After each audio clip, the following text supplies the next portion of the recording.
amigos? Saludos nuevamente. Aquí estamos en la segunda parte de nuestro estudio. Mi nombre es José Otero, director del Ministerio Jaim. Para mí es un gusto poder compartir lo que estoy aprendiendo y estudiando de la palabra del Todopoderoso.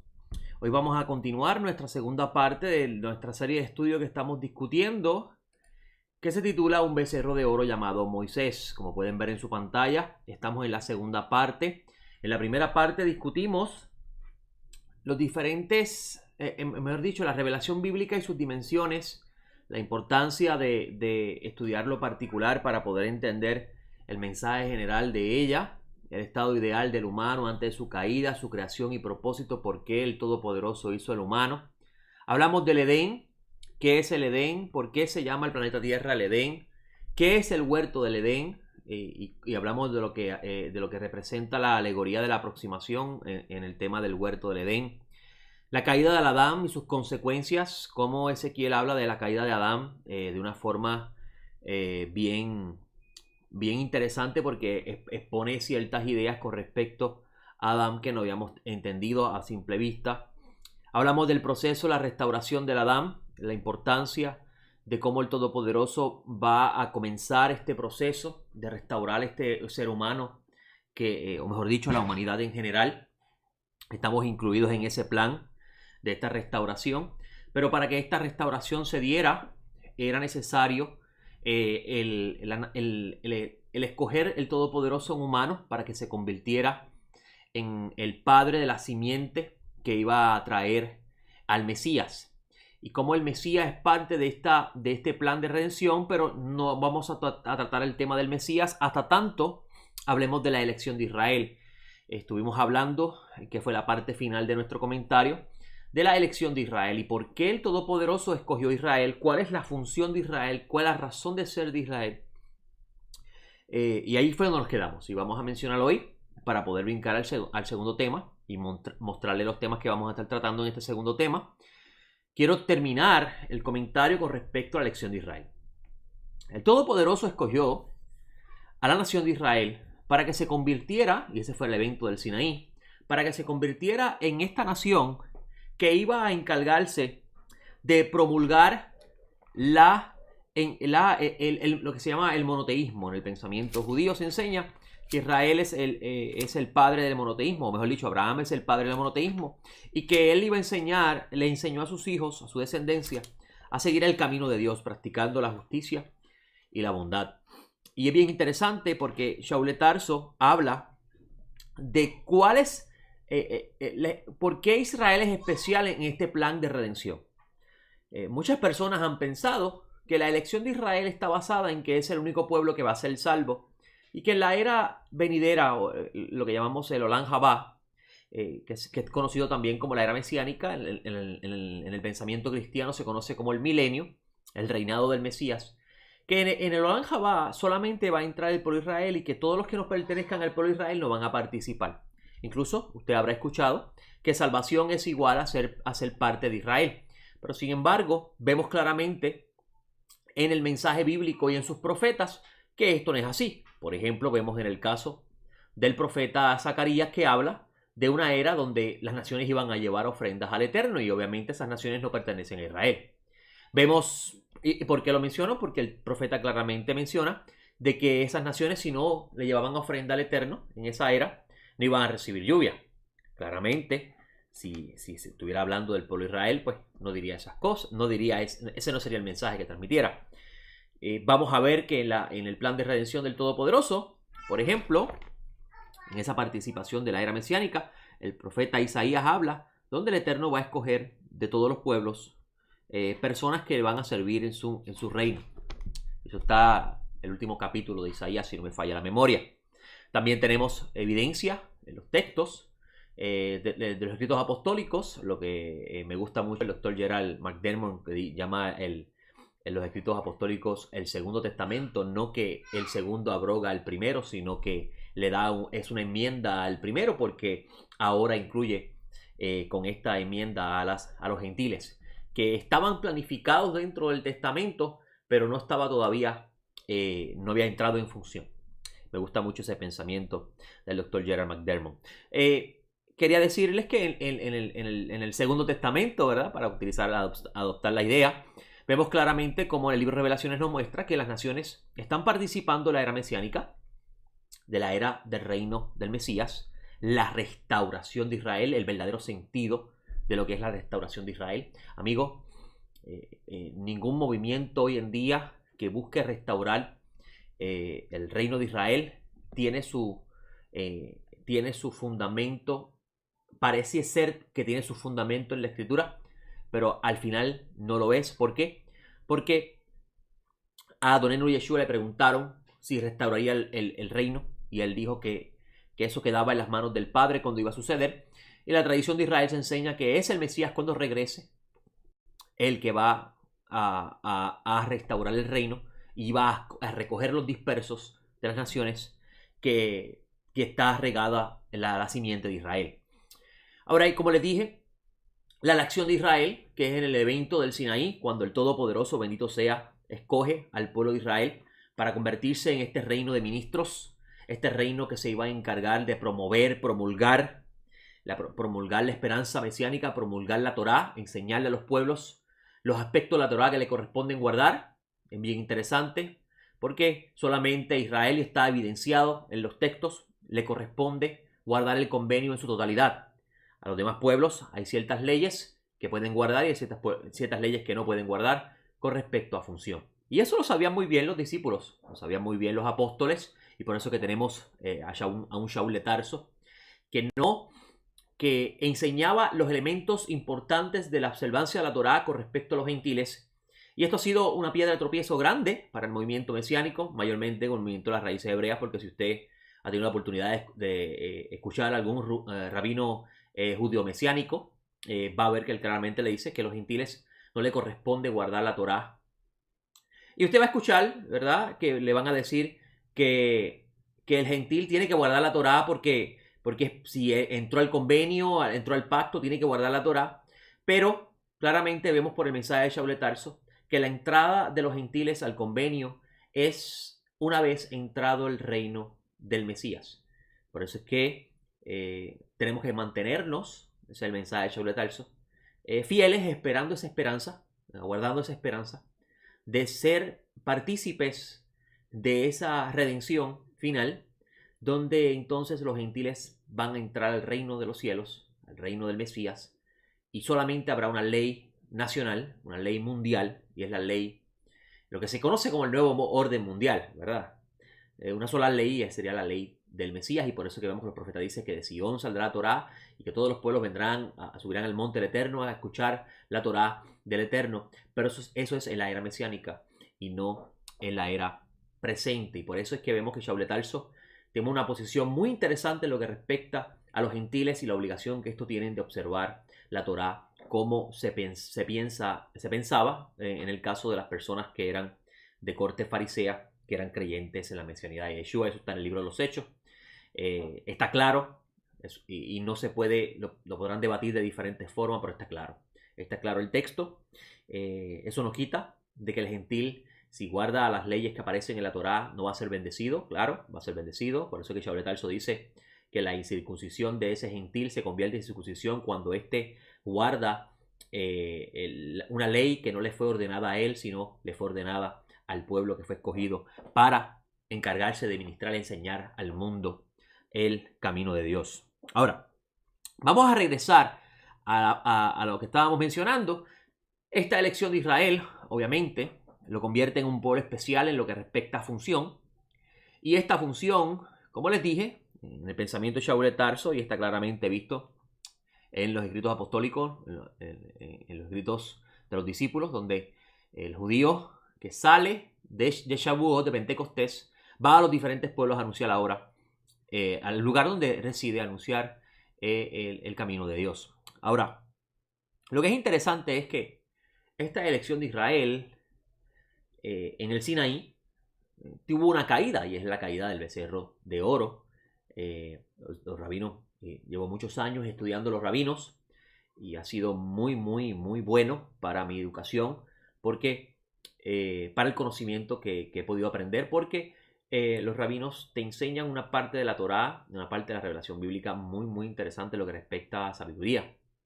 Y bien interesante, los rabinos en su tradición enseñan que Israel, cuando el bendito rasgó la cortina y hizo su aparición en el monte Sinaí, todo Israel fue elevado al estado de Adán, a un estado de luz. Y esto obviamente es una metáfora. Pero que una vez que participaron de esa experiencia gloriosa, el pecado del becerro de oro los llevó otra vez a caer en estado degradado, a estado de bestias de campo, porque crearon un Dios conforme a la imagen de un humano caído, la forma de una bestia.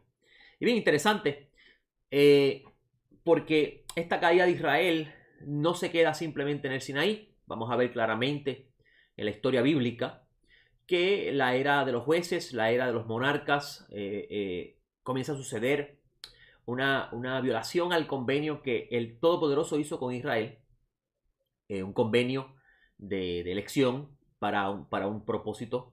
Y el pueblo de Israel, por no haber guardado la fidelidad a este convenio,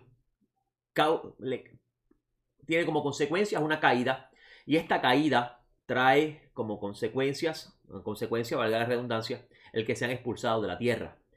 También Israel, entonces, en esta expulsión de la tierra, esta salida de la tierra, en el caso del reino del norte, que fue expulsado y regado en las diferentes partes del mundo, absorbido por el reino de Asiria, y en el caso de Judá, de haber sido trasladado a Babilonia, expresó la caída de tiempo glorioso de los monarcas, porque obviamente fue David y Salomón quien le trajo el máximo esplendor a Israel. Y por eso es que el Mesías se convierte en el prototipo, o mejor dicho, David y Salomón se convierten en el prototipo de lo que va a ser el Mesías.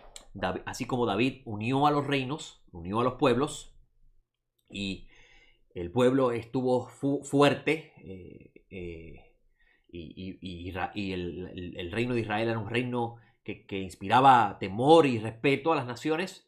Así sería para el reinado del Mesías.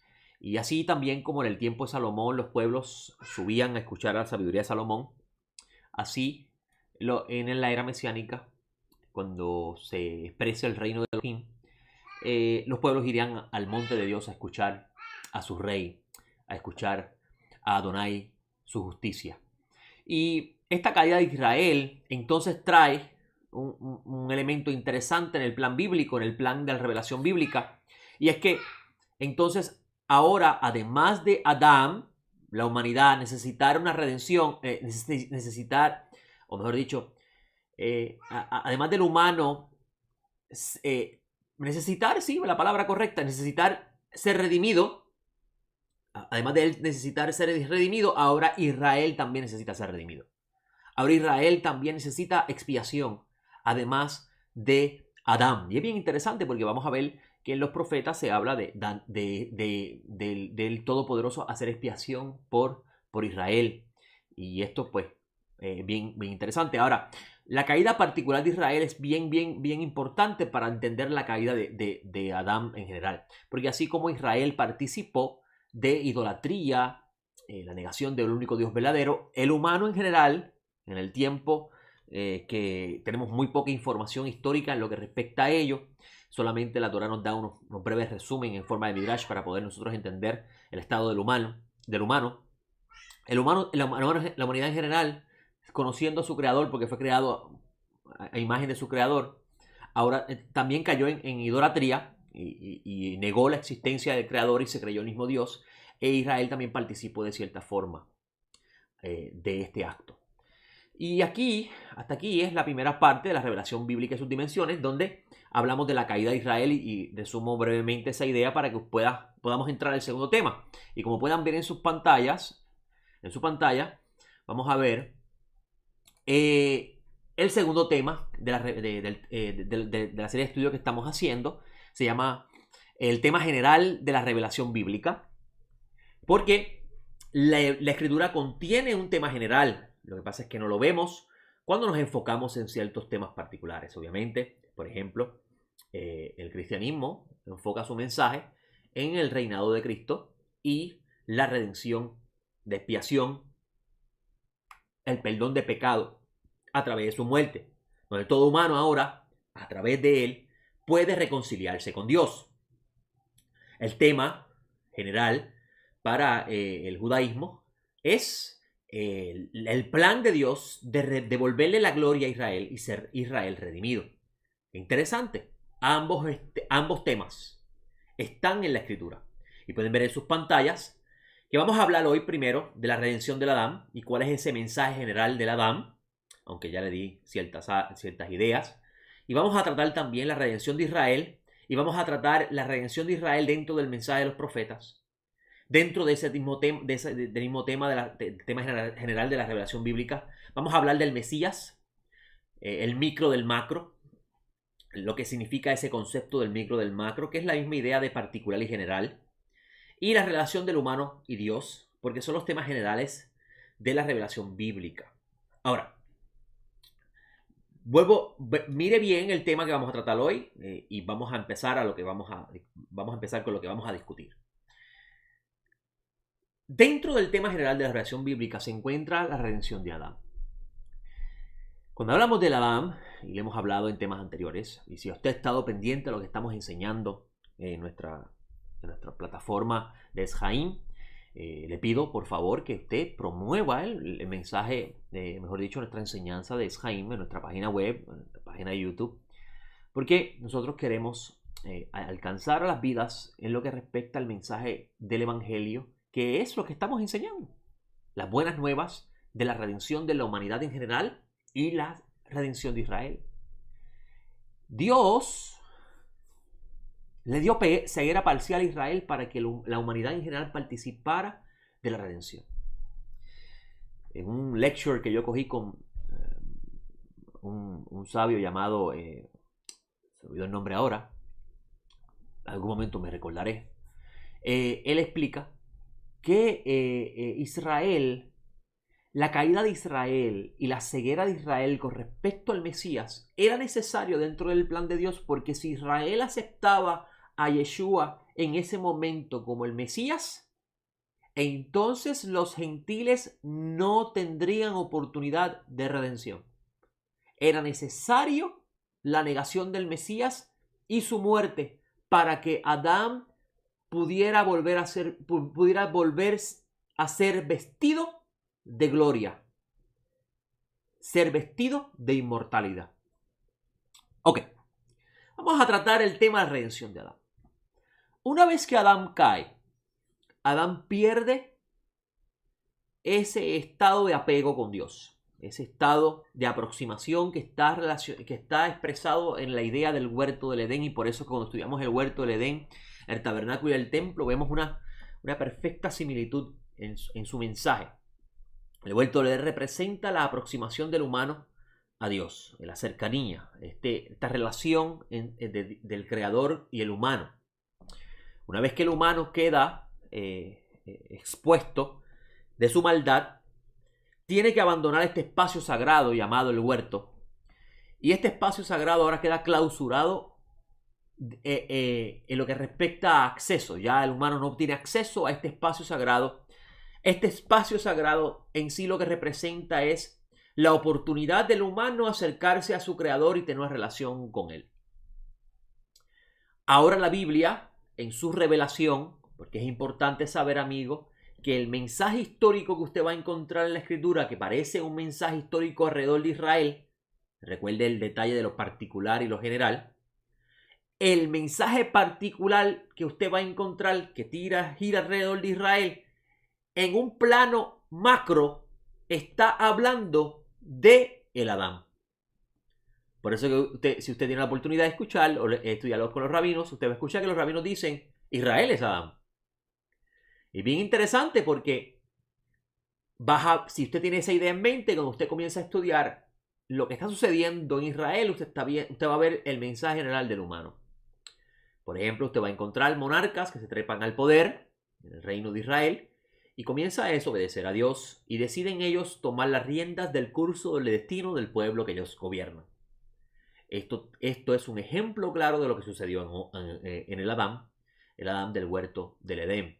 vas a ver que los profetas comienzan a hablar de la conducta del Adán caído en las diferentes ideas que ellos presentan con los pueblos. Vas a ver el profeta Isaías, Ezequiel, hablando de Babilonia, hablando de Tiro, hablando de Egipto, hablando de Moab.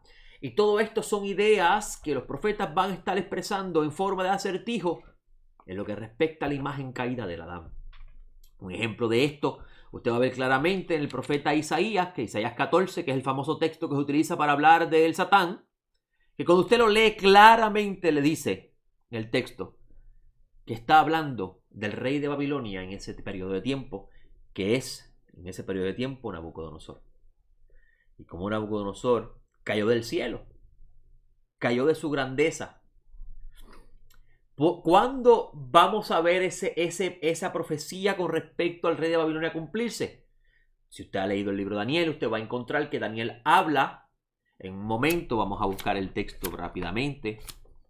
¿Estamos bien en el tiempo? Sí, estamos bien en el tiempo. Usted va a ver que Daniel tiene la oportunidad de en su libro registrar la soberbia de Nabucodonosor, donde dice, vamos a buscarlo aquí rápidamente,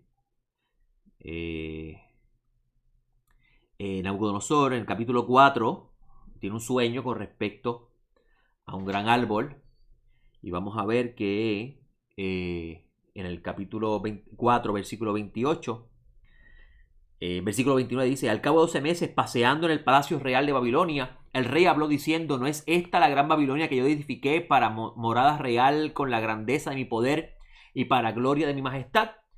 Aún estas palabras estaban en la boca del rey cuando una voz cayó de los cielos: oh rey Nabucodonosor, a ti se te habla, el reino te es quitado.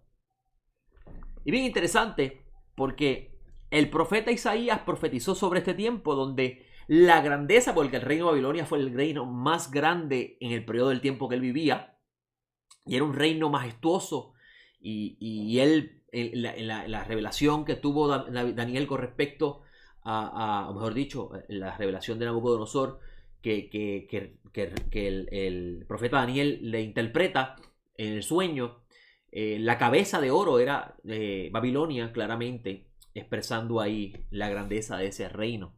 Y este capítulo 14 habla sobre eso, cómo llegamos a hablar, cambiar esto a otro tema, a otro personaje. Obviamente eso expresa el desconocimiento de la interpretación correcta de la escritura. Es bien interesante. Usan versículos como dice: tú que decías en tu corazón, subiré a los cielos, en lo alto, junto a las estrellas de Dios, levantaré mi trono. Esto parecería, se ha interpretado como el Satán, pero realmente está hablando de Nabucodonosor, porque Nabucodonosor quería ser controlador de la existencia del humano. Y esto es un ejemplo de muchos ejemplos. Hemos hablado del caso de Ezequiel, de los diferentes profetas. Cómo el humano, dentro de los profetas, se va a encontrar el mensaje del humano en general. Y vamos a ver a Israel en su estado glorioso como el prototipo del humano redimido, o mejor dicho, el humano en su estado ideal, donde está en perfecta armonía con su creador, donde Dios es el centro de su vida, donde la obediencia a Él y su deseo es lo más importante, donde el humano está en total dependencia de su creador.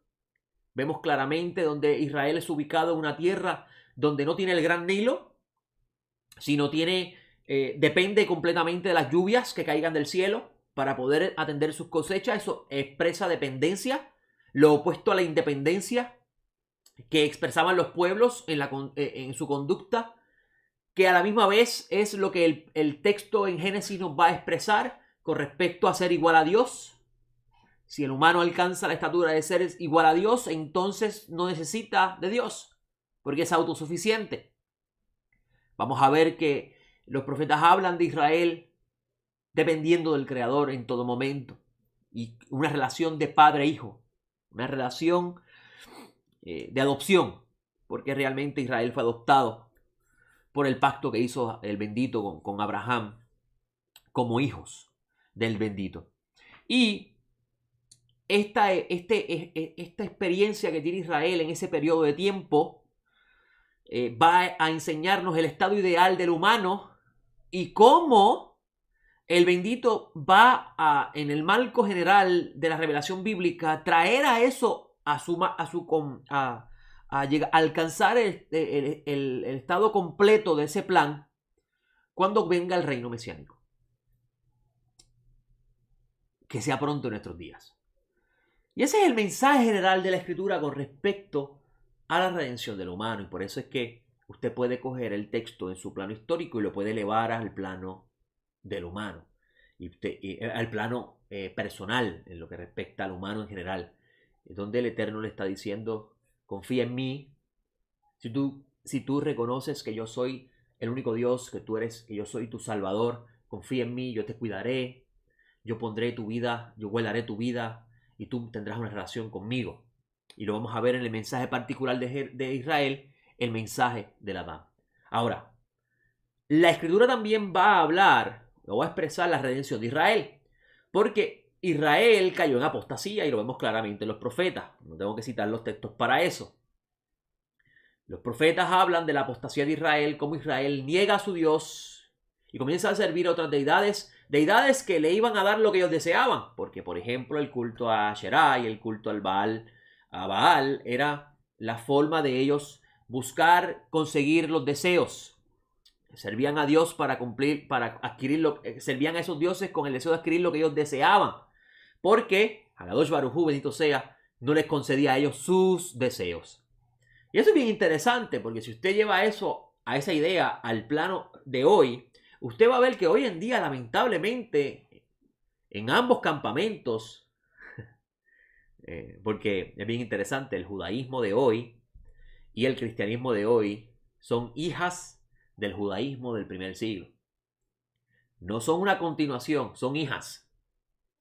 Y es bien interesante porque el bendito desea que nosotros volvamos otra vez a la fe de los apóstoles, a la fe de los discípulos, a la fe del Mesías. Pero nosotros queremos volver al judaísmo. Y usted puede ver mis libros, yo estudio con los rabinos, me fascina su sabiduría, pero hay una cosa importante. La sabiduría de los rabinos no me va a ayudar en mi relación con Dios. Lo que me va a ayudar en mi relación con Dios es que el Mesías sea el centro de mi vida. Porque sin el Mesías yo no existo para Dios. Porque en estado de impureza yo me encuentro, es imposible poder agradar a Dios. Pero a través del Mesías y su sangre, mi alma es limpiada y puedo tener una reconciliación con Dios. Por tanto, cuando hablamos del mensaje de los rabinos, igual que el mensaje del cristianismo tiene muy buenos maestros. Tengo libros de ellos excelentes que estudio. Y considero que son importantes, pero lo que el Todopoderoso desea de nosotros es que nosotros volvamos a la fe de los apóstoles, a los verdaderos apóstoles, no los que están hoy en día enseñando por ahí. Que volvamos a la fe del Mesías, que imitemos al Mesías con sus actos, como el Mesías confiaba completamente en su Padre. Así debemos nosotros, porque por eso es que Shaul de Tarso habla del Mesías como el segundo Adán, porque Mashiach va a expresar lo que es verdaderamente Adán. Y pues cuando lleguemos a ese tema que está dentro de nuestros temas que tenemos para estudiar, vamos a discutirlo. Ahora, Israel también cae en apostasía. Israel también cae en rebelión a Dios. Y viene un exilio al igual que Adán. Adán es expulsado del huerto. Es un exilio para Adán. Y al día de hoy los humanos se sienten en ese mismo estado. El humano nace en este mundo y no sabe quién es, qué es lo que es, cuál es la razón de su existencia. Y cae en las garras de un sistema que se llama en la metáfora bíblica Babilonia, que lo seduce y le dice esta es la razón por la cual tú existes, y el humano vive la vida dentro de ese marco de pensamiento que cuando termina su ciclo en este mundo nunca conoció a Dios. Ahora los profetas, Israel cayendo en la apostasía, cayendo en negación de su Dios, negación de la relación de padre-hijo, de la relación de esposo y esposa, cae en una apostasía que le es necesario el exilio al igual que Adán. Porque en el estado de impureza que se encontraba el pueblo, no era posible vivir pegado a Dios. Esto estaba representado con la destrucción del templo de Salomón. El templo que tuvo la verdadera gloria. Porque no es el templo que vemos en el segundo templo, en el primer siglo, mejor dicho. No es ese templo el que debemos estudiar y el que debemos mirar, sino debemos mirar el templo de Salomón, que era más pequeño, pero era más grandioso ante el Todopoderoso, porque fue el que verdaderamente recibió la gloria del Eterno y el que aguardó el trono de la gloria. Nabucodonosor destruyó ese templo. Y eso representó para el israelita la idea de Dios ya no está con nosotros. Nuestro convenio con el Creador se ha roto. Papá ha abandonado la casa. El esposo de Jerusalén la ha dejado sola. Israel perdió su gloria. Jerusalén quedó mancillada. Estamos en el exilio. Y los profetas comenzaron a profetizar que si Israel se volvería a su Dios de corazón, no guardando mandamientos mecánicamente y llevando sacrificios para complacer a Dios como si fuera un Dios adicional a los demás pueblos. Y si le llevo un sacrificio, ahora Dios no me castiga. Si guardo el mandamiento, voy a ser bendecido. Pues cualquier parecido al mundo de hoy es pura coincidencia. Pero Israel también necesita redención. Y qué interesante que el regreso de los israelitas del exilio babilónico, y quiero hacer una nota importante, la torre de Babel y la dispersión de los pueblos en Babel representa el exilio de la humanidad en general, además del exilio de Adán. Pero en otro momento lo discutiremos, si no vaya a nuestros estudios, que yo creo que aparece una enseñanza sobre eso. Ahora Israel también está exiliado y necesita redención. El reino del norte fue exiliado, el reino del sur también fue exiliado. Solamente un pequeño grupo regresó cuando el decreto del rey Ciro para que regresen a la tierra, a reconstruir nuevamente las ruinas de Jerusalén. Ese pequeño grupo que regresó expresa el no deseo genuino de retorno al Creador. Por eso es que ese retorno de los judeanos, o mejor dicho, de los judíos de ese tiempo, no representó la restauración del reino de Israel. Ahora Israel necesitaba también redención, y el mensaje de los profetas era: Israel, si te vuelves a tu Dios de corazón, Él se acordará del pacto que hizo con tus profetas, mejor dicho, con tus padres. Por eso es que vemos a Jeremías hablando que esta vez el Todopoderoso haría un pacto diferente al que hizo en Sinaí. Amigos, el pacto renovado no es el pacto de Sinaí. El pacto renovado es una mejora al pacto de Sinaí. El pacto renovado no es el retorno al pacto de Sinaí. El pacto renovado es una mejora al pacto de Sinaí. Porque ahora el Todopoderoso iba a implantar en el corazón del humano y en su mente el deseo de servir a su Dios. Por eso es que dice el profeta que el pacto que el Todopoderoso haría con la casa de Israel y con la casa de Judá era el que pondría su ley en su mente y la escribirá en su corazón. Obviamente eso expresa un cambio en la conducta del pueblo de Israel. Ahora es interesante que el propio profeta dice, hablando obviamente, siendo él la trompeta de Dios, está diciendo que el pacto que el Todopoderoso hizo con Israel cuando salieron de Egipto fue invalidado, aunque el Eterno se mantuvo fiel a ellos como un marido. Ahora los profetas comienzan a profetizar la necesidad de Israel también ser redimido. Ahora tenemos dos elementos importantes o mejor dicho, dos temas importantes dentro del tema general de la revelación bíblica. La redención de Adán, que es igual a la humanidad, al humano, y la redención de Israel. Por eso es que vemos que el Mesías viene a redimir al humano y viene a redimir también a Israel. Lo único que la redención de Israel alcanzaría su máxima plenitud cuando el reino de Israel sea restaurado.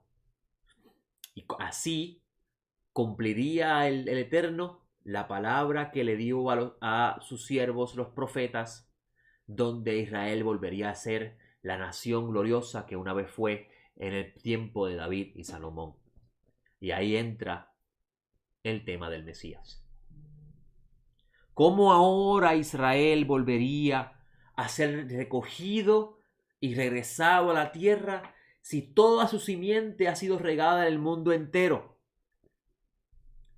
¿Cómo ahora Israel volvería otra vez a ser ese reino que tuvo posesión de tierra, la mejor tierra que hay en toda la tierra? Los profetas comienzan a profetizar sobre uno que es más grande que David y más grande que Salomón, que vendría de la simiente de David. Y este vendría con el poder del Eterno y su espíritu a traer la restauración del reino perdido. Solo que esta vez, amigo, era necesario primero sanar las heridas del pueblo. Sanar el corazón del pueblo que había sido mancillado por causa de la abodá zará, de la idolatría en la vida. Y qué interesante, es la idolatría la que hace que el humano, en general, se desconecte completamente de su creador. Miren qué interesante, los sabios Israel enseñan que si la vida está en peligro, usted puede romper un mandamiento. En otras palabras, si lo que hay de comer y usted le queda, si usted no come, se va a morir. Si lo que hay de comer es cuero de cerdo, cómalo, porque la vida es primero. Y eso lo vemos en la historia de los sefardíes, donde esto le daban a comer, por eso le llamaban a los marranos, le daban a comer cuero de cerdo. Y le sacaban la grasa y se comían el cuero. Y es donde viene el chicharrón. Ahora, por 3 cosas importantes, usted mejor muere antes de caer antes de negar a su creador. Y es, número 1, la idolatría. Si le dicen a usted adora a este ídolo, muere, mejor que te maten. Lo vemos el ejemplo del caso de los amigos de Daniel, que fueron enviados al horno de fuego por no ellos no arrodillarse a la estatua de Nabucodonosor. También la fornicación. Mejor muere y no forniques con la mujer ajena o estando tú casado, mejor muere. Y eso lo vemos en el caso de Joseph, que la mujer de Potifar se le acerca y él mejor cae preso y no cae en la fornicación. Y en la otra es negar la existencia del Creador. Mejor muere antes de negar la existencia de tu Dios, antes de negar el Dios de Abraham, Isaac y Jacob. Y es bien interesante, porque por esas 3 razones es que el humano se desconecta grandemente de su creador. La inmoralidad sexual, la idolatría y la negación de la existencia del creador son los elementos importantes, o mejor dicho, los elementos más impactantes en la vida del humano que hacen que el humano pierda la noción de la relación de Dios con el humano. Y eso mismo sucedió en la tierra de Israel. Israel cayó en fornicación, cayó en idolatría y llegó un momento a negar a su Dios, sirviendo a otros dioses. Ahora los profetas hablaron de uno que vendría en el nombre del Todopoderoso, de uno que vendría a salvar a Israel de sus pecados, de uno que vendría a traer una era donde los reyes de los pueblos desaparecerían, donde el rey de Babilonia, el rey de Egipto, el rey de Persia, el rey de los Moabitas, el rey de Edom, todos ellos desaparecerían y se sujetarían y se arrodillarían delante del ungido de Hashem. Y él pelearía las guerras y libertaría al pueblo de Israel de sus enemigos. Pero también los profetas profetizaron de que él vendría también a sanar al humano, a sanar a Israel y a limpiar la humanidad en general. Por eso que Shaul de Tarso enseña que Dios estaba en el Mesías reconciliando el mundo. Porque el acto de Adán trajo caos a la creación. El acto de Adán trajo una desconexión completamente de los mundos espirituales con el mundo físico. Las aguas de arriba se mezclaron y todos los seres espirituales, unos con otros, y ahora el hombre no sabe qué es puro, qué es impuro, y por eso es necesario la entrega de la Torá. Pero los profetas hablaron de que este que vendría en el nombre de Dios iba a visitar la tierra, iba a venir, iba a hacer un trabajo que iba a cambiar el curso de la humanidad. Pero los profetas no sabían cómo. Solamente los profetas profetizaron. ¿Cómo sería esto? ¿Cuándo sería? ¿Cómo pasaría todo esto? Ellos escudriñaron y buscaron revelación de Dios, y solamente Dios le dio sombras. Solamente Dios le dio sombras. Pero el Mesías se convirtió en el micro del macro. Porque ahora este plan de los profetas, o mejor dicho, esta profecía de los profetas, de ellos anunciar la restauración de Israel, iba a ser el macro del micro, o mejor dicho, del micro del macro. Lo particular de lo general. Porque ahora no solamente era la redención de Israel, era la redención del mundo. La libertad del humano de las garras de los tiranos, de los reyes de la tierra que oprimen al desvalido, al pobre, de los impostores que se hacen decir que son siervos y no son, sino hacedores de maldad. El Mesías iba a traer la reconciliación del humano con Dios. Y ese es el cuarto tema que está dentro del tema general de la revelación bíblica. Porque el tema general de la revelación bíblica es la reconciliación del humano con Dios. Y por eso es que Shaul de Tarso, que era el escogido del Mashiach, de Yeshua, para hacer este trabajo de anunciar a las naciones este plan de Dios general, sabiendo Shaul de Tarso todas estas ideas, porque así fue iluminado por el Todopoderoso, comienza a enseñar que las escrituras son ejemplos para los que fueron escogidos para alcanzar el plan de los siglos. Comienza a ver el tema, la revelación bíblica, como algo general para todo aquel que está participando de este plan de Dios en el Mesías. Y es la reconciliación del humano con Dios.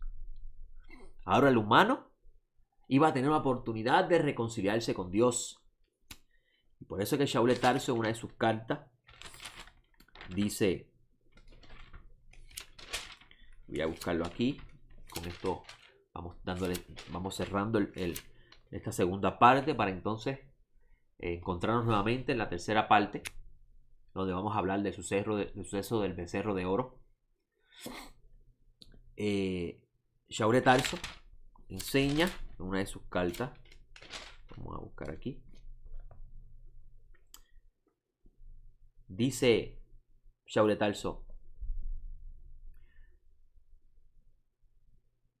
vamos a buscar bendito.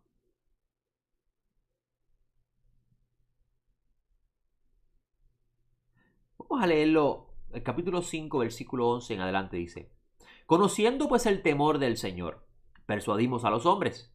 Ante Dios hemos sido hecho manifiesto, y espero que también ante vuestras conciencias sea manifiesto. No nos recomendamos otra vez a vosotros, sino que os damos ocasión de que vosotros os gloréis por nosotros, para que tengáis que responder a los que se glorían en la apariencia y no en el corazón. Porque si estamos locos es para Dios, y si estamos cuerdos es para vosotros. Porque el amor del Mesías nos constriñe pensando esto, que si uno murió por todos, entonces todos murieron. Y por todos murió, para que los que viven ya no vivan para sí, sino para aquel que murió y resucitó por ellos. Por eso es que Shaul de Tarso enseña: nosotros le pertenecemos al Mesías, el Mesías es nuestro amo y tenemos que servirlo a él. Y dice, de manera que nosotros de aquí en adelante a nadie conocemos según la carne, y si aún al Mesías conocemos según la carne, ya no lo conocemos así. De modo que si alguno está en el Mesías, es nueva criatura. Las cosas viejas pasaron, y aquí todas son hechas nuevas. Está hablando Shaul de Tarso de un nuevo humano, que es el plan de la reconciliación. Y mira lo que dice Shaul de Tarso: y todo esto proviene de Dios, quien nos reconcilió consigo mismo por el Mesías y nos confió el ministerio de la reconciliación. Esto es, que Dios estaba en el Mesías reconciliando el mundo consigo mismo, no tomándoles en cuenta sus pecados, y puso en nosotros la palabra reconciliación. Así que somos embajadores en nombre del Mesías, como si Dios rogara por medio de vosotros. Rogamos en el nombre del Mesías, reconciliado con Dios. Al que no conoció pecado, por nosotros lo hizo pecado, para que nosotros llegáramos a ser justicia de Dios en él. Interesante. Shaul de Tarso dice, reconciliado con Dios. Pero Shaul de Tarso le está hablando a gentiles. ¿No se supone que el plan de la redención expresado en los profetas es simplemente para Israel? ¿O es que Shaul está viendo una sombra, un mensaje particular en los hechos de la vida de Israel como algo general? Y por eso que Shaul de Tarso dice en esa misma carta a los Corintios, en el capítulo 2, versículo 11, y estas cosas les acontecían como ejemplo y fueron escritas para amonestarnos a nosotros, a quienes hemos alcanzado los fines de los siglos. Shaul está viendo el ejemplo de Israel como el micro del macro, como el plan, el mensaje particular que expresa la idea general. Y por eso que a Shaul se le fue encomendado el mensaje de la reconciliación a los gentiles. Y anunciando a los gentiles, ustedes tienen ahora acceso a reconciliarse con Dios a través del Mesías. Solamente a través de él tienes acceso nuevamente a Dios. Y es bien interesante, porque entonces podemos comprender que el tema general de la revelación bíblica hasta el momento es el humano y Dios. Siendo Israel y la redención de Israel el mensaje particular, y siendo la redención de Adán el mensaje general. Y este es el tema general de la revelación bíblica. Por eso es que Adonai Yeshua nos ordenó a sus discípulos, y digo nos ordenó porque si usted se considera discípulo del Mesías, usted también tiene esa encomienda, y es de anunciar las buenas nuevas de la salvación, lo que conocemos como el Evangelio. Y esto es anunciar que ahora el humano se puede reconciliar con su Creador a través del Mesías. Y este es el tema general de la revelación bíblica. Es importante eso en el mensaje. Con la ayuda del Todopoderoso vamos a estar hablando del suceso del becerro de oro. Y cómo el suceso del becerro de oro, que es el tercer tema, es importante para entender lo que está pasando en las raíces hebreas, en el judaísmo y en el mesianismo, en lo que respecta a la relación que tiene Moisés y el becerro de oro. Y le voy a dar simplemente unas palabras muy importantes, las palabras de Adonai Yeshua, donde él dice en el versículo 45 del capítulo 5 de Juan: no penséis que yo os acusaré delante del Padre. Hay quien os acusa, Moisés, en quien vosotros habéis puesto la esperanza.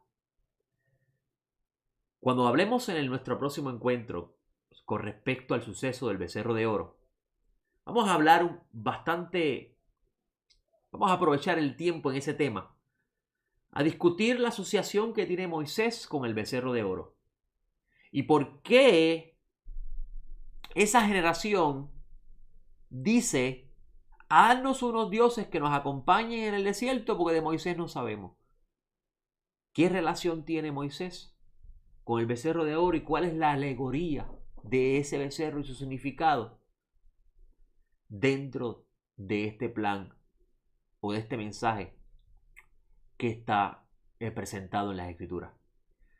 Espero en el Todopoderoso que lo que hemos hablado el día de hoy haya sido de edificación y los ayuda a usted a poder ajustar las piezas en lo que respecta al estudio bíblico y entender la función que usted hace dentro de ese plan. En lo que respecta al ministerio Ishaim, el ministerio Ishaim se va a dedicar a enseñar el plan de redención de Dios para la humanidad. Y vamos a buscar dentro del estudio bíblico cómo cada elemento de la narración bíblica está relacionado a la relación del humano con Dios. Así que por eso es que hemos preparado esta serie de estudios dentro de la Parashá Giza, porque el becerro de oro es importante entenderlo para entonces poder entender el mensaje general. Y por eso es que lo titulé Un becerro de oro llamado Moisés. Con esto me despido. Hasta nuestra próxima clase. Espero en el Todopoderoso en los próximos días estar grabando nuestra próxima clase. Y así usted pueda estar con nosotros estudiando esta serie de estudios que hemos preparado con la ayuda del bendito para ustedes. Mi nombre es José Otero, el director del ministerio es Jaim. No olvide nunca de incluir nuestro ministerio en sus oraciones. Que el Todopoderoso nos ayude y nos asista en lo que estamos haciendo para el reino de su Mesías y el honor de su nombre. Que tengan buena semana. Shabbat Tov.